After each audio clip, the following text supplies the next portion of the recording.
Thanks so much for that, Meghna. In fact, Union Minister Nitin Gadkari is somebody who we all know, we've all seen. He's known for his, very frank speaking, and he's just come from Parliament where he's made a very big announcement about a huge development which could change India's roads, particularly the roads that are two-lane. They will be expanded. Mr. Gadkari, please take us through what you've announced in Parliament today to begin with.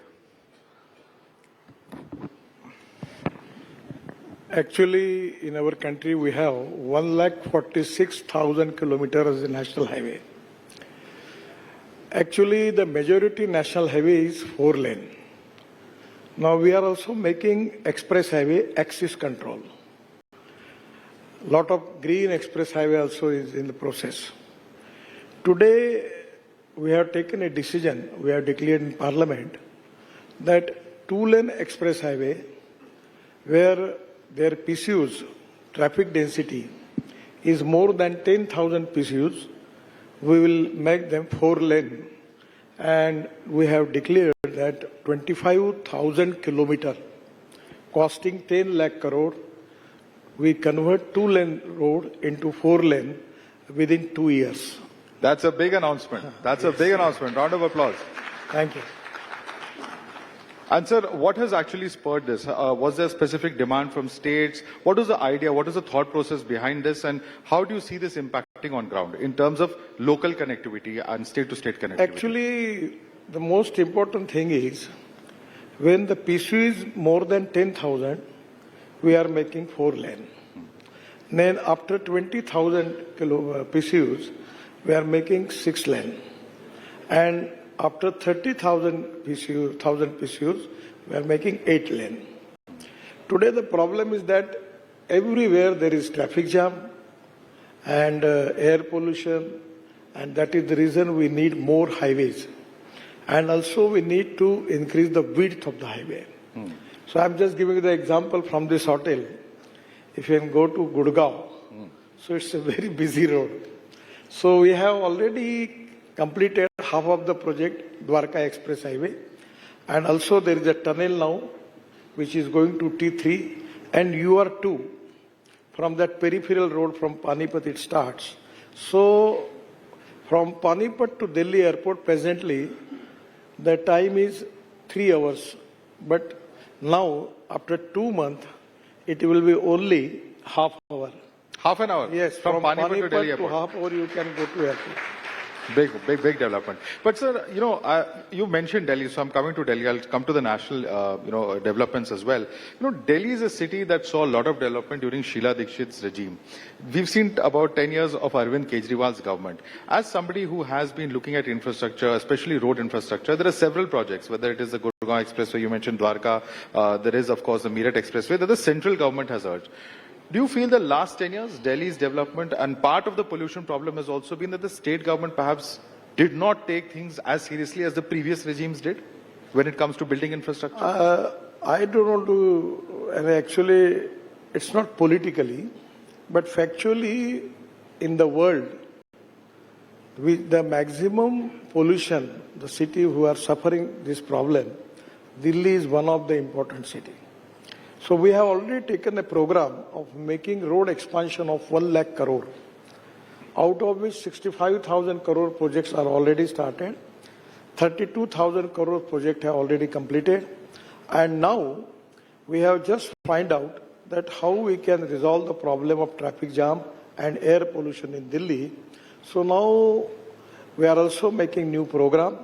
Today the Member of Parliament from Delhi, Rambir Vidudi ji, he meet me and he demanding to organize a meeting for resolving the problem of air pollution and traffic jam in Delhi. So I am calling all the MPs and the Chief Minister, and now also idea in his mind to also take some new NH, new roads, where we can reduce the traffic jam and air pollution problem in Delhi. But one thing I will tell you, the 40% of the air pollution in Delhi is because of transport sector, where we are responsible for that. And most important thing is in Punjab and Haryana, the burning of Parali, that is the one of the important reason for air pollution. Today, from last many days, continuously I am trying for that. Now we have 400 units who are in the process. They are making bio-CNG from rice straw, popularly known as Parali. And the byproduct is lignant.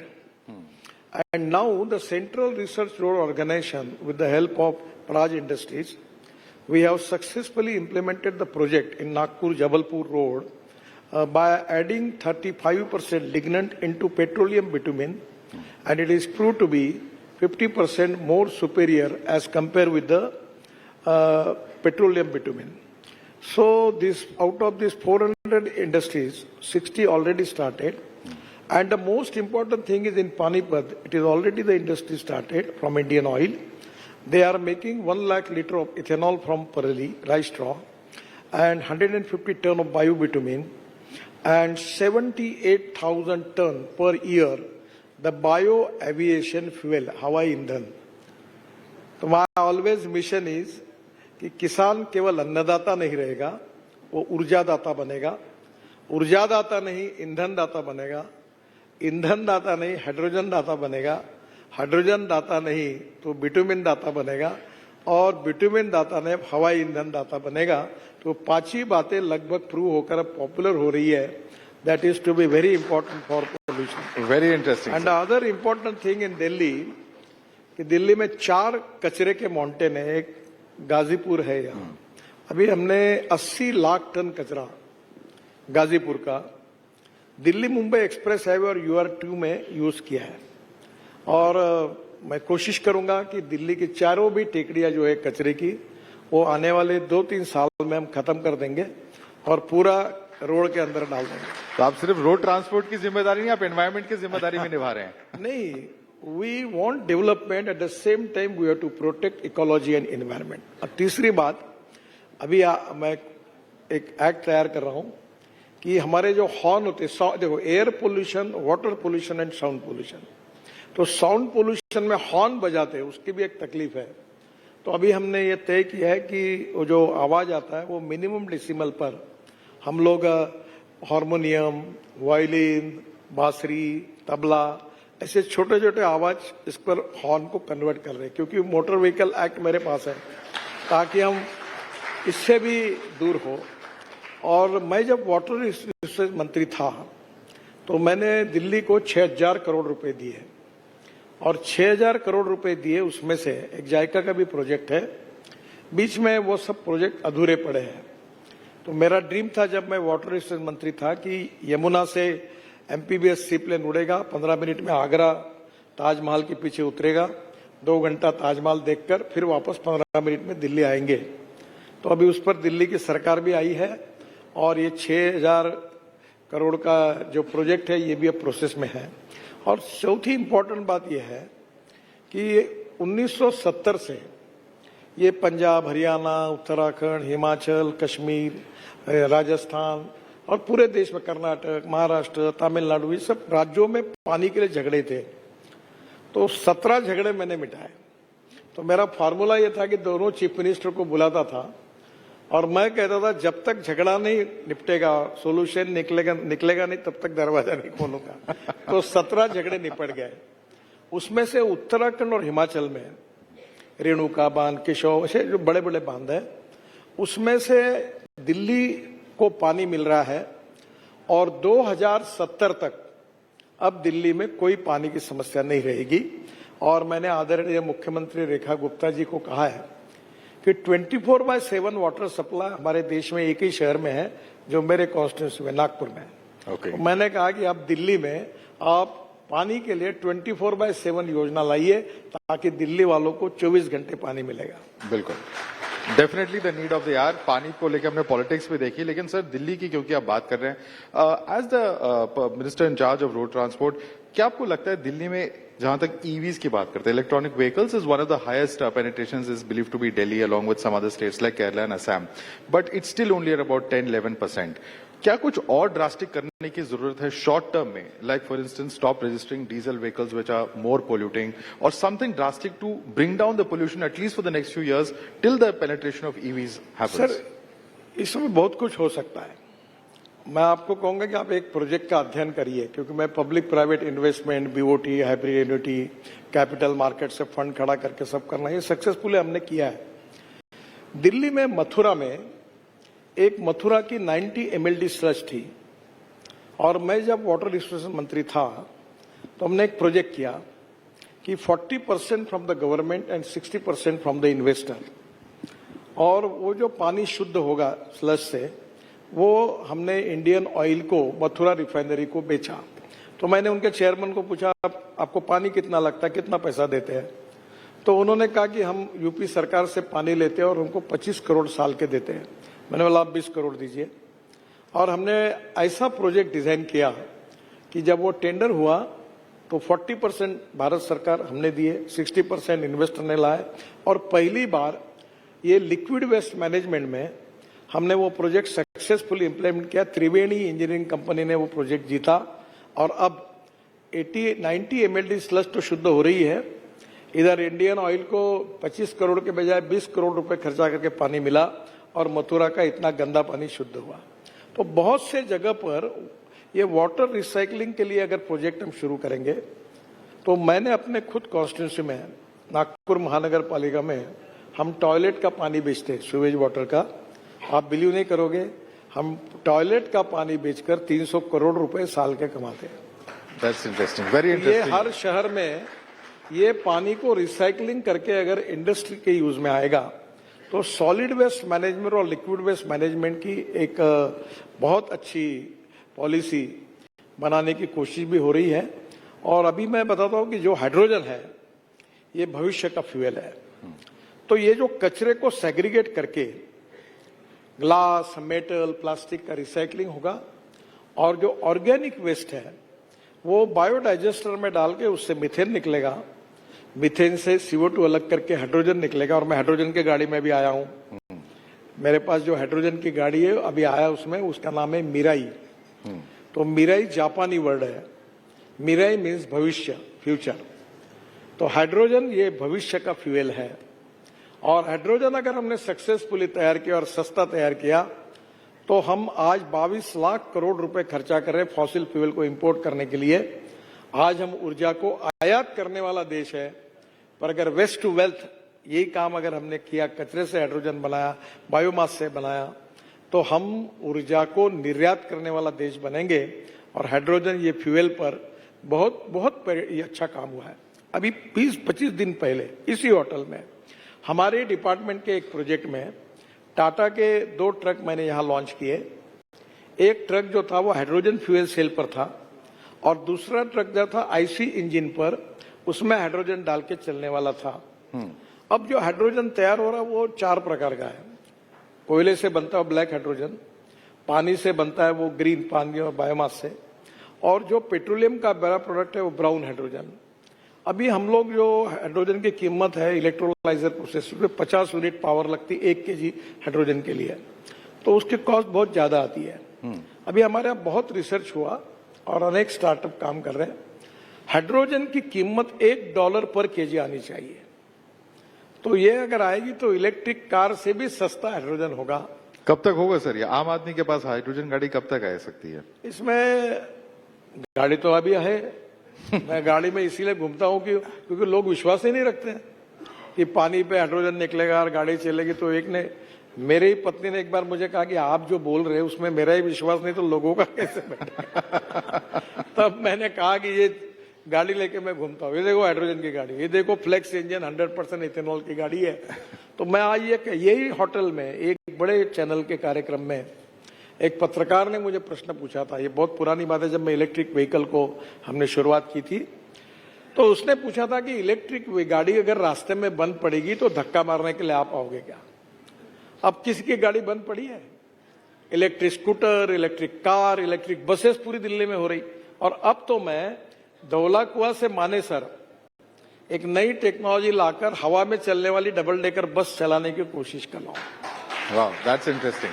और अभी अपने नागपुर, ये कब तक implement करने का plan है आपका? ये कब तक इम्प्लीमेंटेशन का प्लान है आपका? अभी प्रोजेक्ट पर काम हो रहा है, और अभी उसके लिए इंटरेस्ट के लिए एडवर्टाइजमेंट हुआ, पार्टी आई है, टेक्नोलॉजी सिलेक्ट की है हमने। और नागपुर में हम लोग फ्लैश चार्जिंग बस चला रहे हैं। ये जो डीजल बस है इसके बजाय 135 सीटर बस होगी, बस स्टॉप पर आएगी और आधा मिनट में जो चार्जर नीचे आएगा फ्लैश चार्जिंग होगा, फिर बस 40 किलोमीटर चलेगी।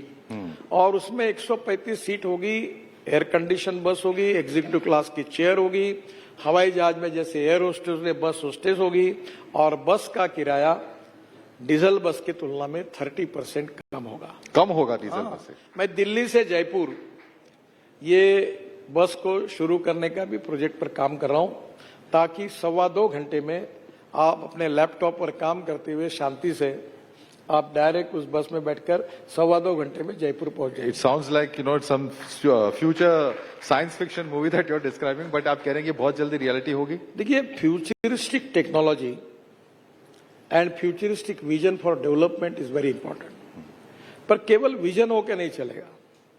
We need to have a successful plan by which we can implement the futuristic vision for the people. That is very important. भगवान की कृपा से तो आज तक मैं जो बोलता हूँ 100% हुआ है। कैसे मैनेज करते हैं सर आप? जो बोलते हैं इम्प्लीमेंट कैसे कर पाते हैं? कई बार हम देखते हैं कुछ नेता चीजें प्रॉमिस करते हैं, लेकिन इम्प्लीमेंटेशन में कहीं ना कहीं चूक हो जाती है। आप क्या करते हैं ऐसे जो इम्प्लीमेंटेशन भी कर पाते हैं? गलतियां होती है, जब कोई काम करता है तो गलतियां होती है, पर if the mistakes are bona fide माफ करना चाहिए, और मिस्टेक्स आर मालाफाइड फिर उसको सैक करना चाहिए। जी। अभी मैं बहुत कॉन्ट्रैक्टर को ब्लैक लिस्टेड कर रहा हूँ, किसी को जेल में डालने तक भी मेरा अभी कार्रवाई कर रहा हूँ, क्योंकि I am not going to tolerate. जो फ्रॉड करेगा, क्वालिटी खराब करेगा, उसके साथ कुछ नहीं। तो बाय प्रोसेस आदमी सीखते जाता है। तो मुझे लगता है जो लोग सर आज की डेट में इलेक्ट्रिक व्हीकल खरीदते हैं, बहुत चैलेंजेस अभी भी हैं, जैसे फॉर इंस्टेंस रेंज की इशू है, चार्जिंग पॉइंट्स की इश्यूज हैं, बड़े शहरों में भी, दिल्ली जैसे शहरों में भी, और एक बहुत बड़ा ड्रॉबैक जो लोग परचेस करते हैं वो कहते हैं कि इंटर सिटी ट्रैवल में दिक्कत होती है। स्टेट हाईवेज पे इसकी चार्जिंग की फैसिलिटीज और इन सब चीजों को कितना आप आगे बढ़ावा देने की सोच है, और कब तक ये चीजें इंप्लीमेंट होंगी? देखिए, मैं आपको नम्रतापूर्वक बता रहा हूँ, आप जितना कुछ कह रहे हैं वो बिल्कुल गलत है। बिल्कुल गलत है। बिल्कुल 100 हाईवेज पे है। मैं आप लोगों से पूछता हूं ना, आपको बता दो क्या है। बजाज और टीवीएस ने अध्ययन किया कि एक व्यक्ति एक दिन में कितने किलोमीटर स्कूटर चलाता है, तो बजाज और टीवीएस में 24 और 26 किलोमीटर आया। अब जो स्कूटर आती है वो 120 किलोमीटर के लिए चार्ज होती है, रात को घर में जाते हैं, चार्ज करते हैं, दूसरे दिन फिर चार्ज हो जाती है। गाड़ियों के बारे में भी 450 किलोमीटर तक रेंज गई है, अब 350 की भी है। अनेक गाड़ी, अब वेटिंग लिस्ट है, 36% राइज है इलेक्ट्रिक कार में और इलेक्ट्रिक व्हीकल में, और बसेस तो मिलती नहीं, वेटिंग लिस्ट है। तो वो भी अपने घर में लाकर उसको रात को चार्ज कर सकते हैं। प्रॉब्लम कहाँ है कि दिल्ली से चंडीगढ़ जाना है या दिल्ली से मुंबई जाना है तो चार्जिंग सिस्टम के लिए प्रॉब्लम है।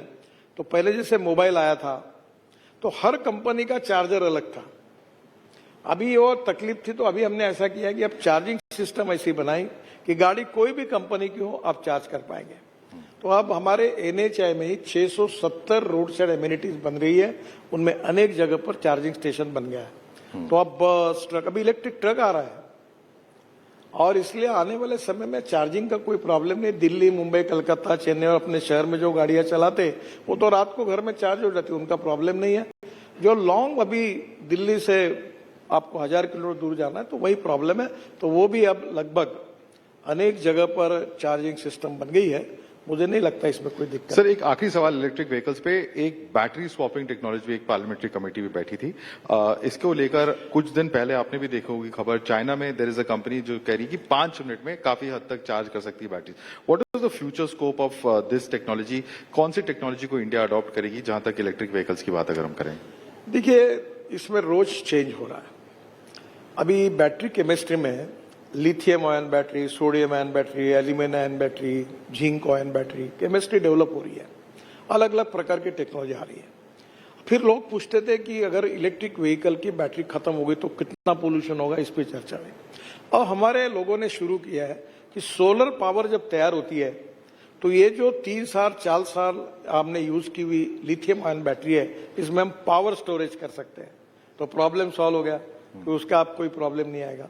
सेकंड थिंग इंपॉर्टेंट ये कि हमारे देश में अभी जम्मू में जो लिथियम आयन का स्टॉक मिला है वो वर्ल्ड का 6% स्टॉक है, उससे 60 करोड़ व्हीकल हम इलेक्ट्रिक के बना सकते हैं, और ये बनेगा तो हम इलेक्ट्रिक व्हीकल में हम एक्सपोर्ट करने में आगे जाएंगे। अब एक इंपॉर्टेंट चीज आपको बताता हूँ, मैं ये मिनिस्ट्री भी, हम कानून बनाने का अधिकार और बाकी हमारे पास है मेरे मिनिस्ट्री में।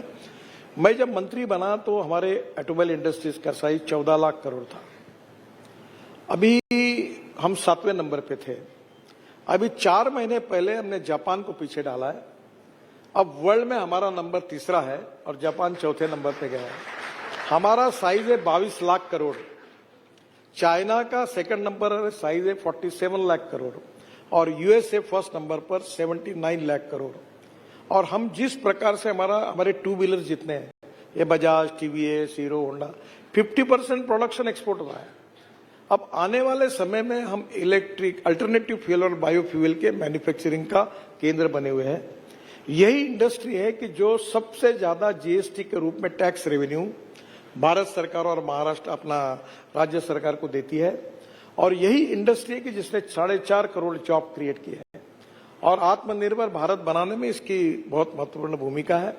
और मेरा विश्वास है, ये मेरा डिक्लेरेशन नहीं है, कमिटमेंट नहीं है, ये हमने टारगेट निश्चित किया है कि 5 साल के अंदर हम वर्ल्ड में पहले नंबर पर जाने की कोशिश करेंगे। और इतना पोटेंशियल हमारे पास है और हमारा एक्सपोर्ट बढ़ रहा है। और जो हमारे कॉम्पिटिटर थे उनके साथ अब दुनिया डील करना नहीं चाहती। सर, क्योंकि आपने ऑटोमोबाइल मैन्युफैक्चरिंग की बात कही, तो पिछले कुछ दिनों में we have seen what president Trump has said. He has said that India charges one of the highest tariffs in the world and one sector that he has focused on और spoken about, at least US has, is automobiles, because they say that India has one of the highest tariffs in the world. यदि आने वाले दिनों में कुछ areas में हमने देखे हैं जहां पे हमने कुछ कंसेशंस भी दिए हैं यूएस को, क्या ये टैरिफ्स हट सकते हैं? और अगर हटते हैं, will they hurt our industry? Because there is a charge that we have been very protectionist about our auto manufacturers. Is that charge correct और इज इट फॉल्स? सर, ये अभी जैसे लिथियम आयन बैटरी है, टाटा है, Hyundai है, Toyota है, Suzuki है, करीब 7-8 कंपनियां अब उसका मैन्युफैक्चरिंग शुरू कर रहे हैं। सेमीकंडक्टर जो इसका बिल्कुल आत्मा है, अब बड़े प्रमाण पर सरकार ने ऐसी योजनाएं बनाई है कि इसमें बड़े प्रमाण पर काम हो रहा है। मुझे नहीं लगता कि ऐसी कोई समस्या है। और ये हायर टैरिफ वगैरह की बात करते हैं, देखो राइस कितने 30%, 40%, हम तो लगातार बढ़ ही रहे। अभी इलेक्ट्रिक ट्रैक्टर बन रहा है, इलेक्ट्रिक ट्रक बन रहे हैं, इलेक्ट्रिक बसेस तो वेटिंग लिस्ट है, मिलती नहीं है। तो मुझे लगता है कि इसमें स्काई इज द लिमिट।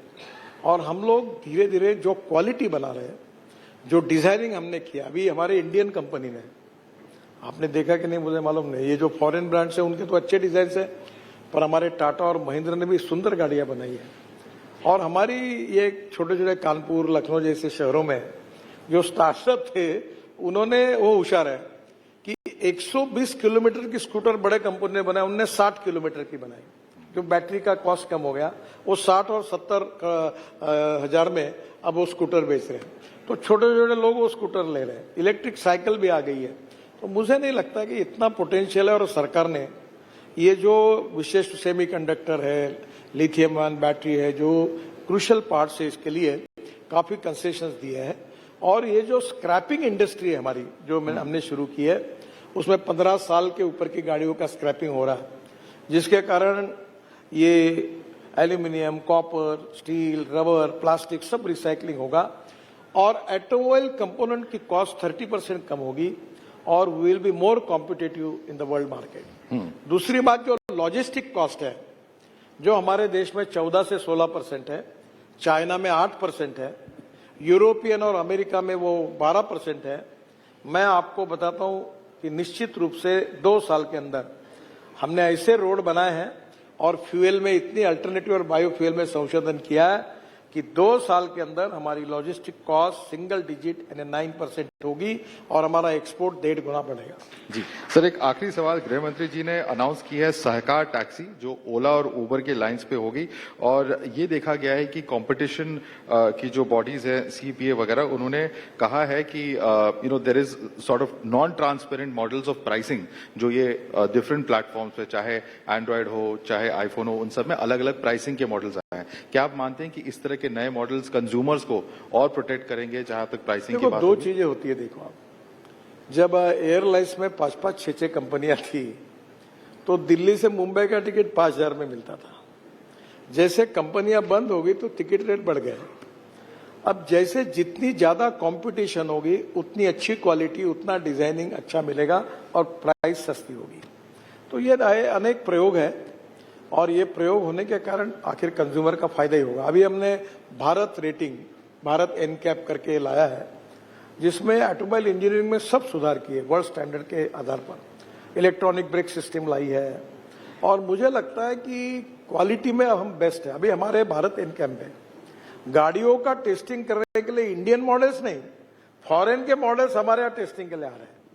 तो मुझे लगता है कि आने वाले समय में जितने ये अलग अलग नई नई बातें आएगी, उसमें कंपटीशन होगी, क्वालिटी अच्छी होगी, कॉस्ट रिजनेबल रहेगी और लोगों का, कंज्यूमर का फायदा होगा। जी। तो ओवरऑल ये प्रयोग करने में कोई अड़चन नहीं। जी, गडकरी जी, एक आखिरी सवाल। मैं जानता हूं आपने कहा है कि आप पॉलिटिकल सवालों का जवाब नहीं देंगे, लेकिन कुछ अनफॉर्चुनेट घटनाएं हुई आपकी कॉन्स्टिट्यूएंसी में। 100 साल बाद हमने राइट्स देखे वहां पे। इसके बारे में आप क्या कुछ कहना चाहेंगे? देखिए, ये तो दुर्भाग्यपूर्ण है, पर अभी शांत है स्थिति है।